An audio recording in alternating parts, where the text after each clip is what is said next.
Hey guys, welcome to నరకం అంటే వీనస్కి స్వాగతం. ఈరోజు మనం వీనస్ పైన 5 సెకండ్స్ ఉంటే ఏం జరుగుతుందో చూద్దాం.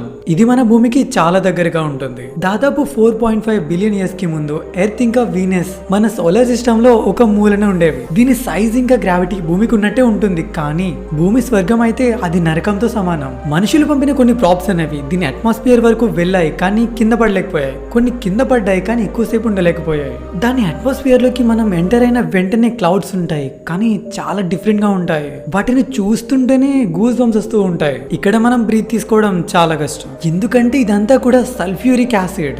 వీనస్ యొక్క సర్ఫేస్ నుంచి 50 కిలోమీటర్స్ పైనుండే కంటితో అంతా క్లియర్ గా చూడలేం మనం, ఎందుకంటే దాని చుట్టూ ఉండే థిక్ అట్మాస్ఫియర్ అనేది వీనస్ యొక్క అందాన్ని దాచేస్తుంది. ఇంకా సర్ఫేస్ పైన అయితే చాలా వాల్కనోస్ ఉంటాయి, అండ్ దాని అట్మాస్ఫియర్ అంతా కార్బన్ డైఆక్సైడ్ తో నిండిపోయి ఉంటుంది. అందుకే హీట్ అనేది అక్కడ నుంచి పైకి వెళ్ళదు. ఇప్పుడు మనం వీనస్ సర్ఫేస్ నుంచి 35 కిలోమీటర్స్ పైన ఉన్నాం. ఇక్కడి నుంచి దాని ప్రపంచం ఎలా ఉంటుందో మనకి కనిపిస్తుంది. అంటే వీనస్ యొక్క అందం మనకి కనిపిస్తుంది. అండ్ ఇక్కడ ఎన్నో వేల వాల్కనోస్ యాక్టివ్ గానే ఉన్నాయి, మౌంటైన్స్ కూడా ఉంటాయి. ఫైనల్ గా మనం దాని సర్ఫేస్ పైన ల్యాండ్ అయిన తర్వాత ఒక్కసారి పైకి చూస్తే మనకి ఎక్కడ సూర్యుడు కనిపించడు. అండ్ మనం చుట్టూ సరిగ్గా చూసామంటే అది ఒక భయంకరమైన ప్రపంచంలా కనిపిస్తుంది. అండ్ అక్కడ ఉన్న సిచ్యువేషన్ బట్టి మనకి టైం ఎంత అవుతుందో కూడా తెలియదు. అక్కడ ఉండే దారుణమైన అట్మాస్ఫియర్ వల్ల సన్లైట్ అనేది కేవలం 10% మాత్రమే సర్ఫేస్ పై పడుతుంది. అండ్ వీనస్ పైన ల్యాండ్ అయిన ఒక స్పేస్ ప్రాప్ కూడా ఉంది, దాని పేరే వినేరా 13. ఇది 1981 లో ఇక్కడ ల్యాండ్ అయింది. ఇది ఇక్కడ ల్యాండ్ అయ్యి కేవలం 127 మినిట్స్ మాత్రమే ఉంది. అండ్ వీనస్ సర్ఫేస్ పైన ఎక్కువ టైం ఉన్న స్పేస్ ప్రాప్ కూడా అదే.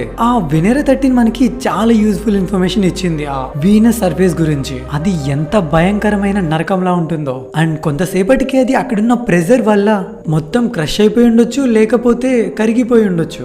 ఎస్, మనం అక్కడ 5 సెకండ్స్ ఉండగలం, కానీ అక్కడ మన చేతుల్ని లేపడం చాలా భారంగా ఉంటుంది. అండ్ నార్మల్ గానే నడవచ్చు, ఎందుకంటే భూమికి ఉన్న గ్రావిటీ అక్కడ గ్రావిటీ ఇంచుమించుగా ఒకేలా ఉంటుంది. కానీ మన మూవ్మెంట్ లో ఎక్కడ డిఫరెన్స్ ఉంటుంది అంటే అక్కడ ఉండే థిక్ ఎయిర్ వల్ల. సింపుల్ గా మనం నీటిలో నడిస్తే ఎలా ఉంటుందో అలా ఉంటుంది. ఒకవేళ మనం అక్కడ టెంపరేచర్ ని గమనించామంటే 475 డిగ్రీ సెల్సియస్ ఉంటుంది. అండ్ అక్కడ మనం వేసుకున్న ఈ ప్రెజరైడ్ షూట్ అనేది చాలా ఇబ్బంది పడుతూ ఉంటుంది మనల్ని కాపాడడానికి. అంతకంటే ఎక్కువ టైం ఉన్నాము అంటే మన ప్రొటెక్టివ్ సూట్ అనేది వెంటనే బ్లాస్ట్ అయిపోతుంది. అక్కడ ఉన్న ప్రెజర్ వల్ల మనకి ఎలాంటి ఫీలింగ్ వస్తుంది అంటే సముద్రం లోపలికి వెళ్తున్నట్టు. భూమితో కంపేర్ చేస్తే దాదాపు ఇక్కడ 90 టైమ్స్ ప్రెజర్ ఎక్కువ ఉంటుంది. అంటే అది అన్ని వైపుల నుంచి మనల్ని నలిపేయడానికి చూస్తూనే ఉంటుంది.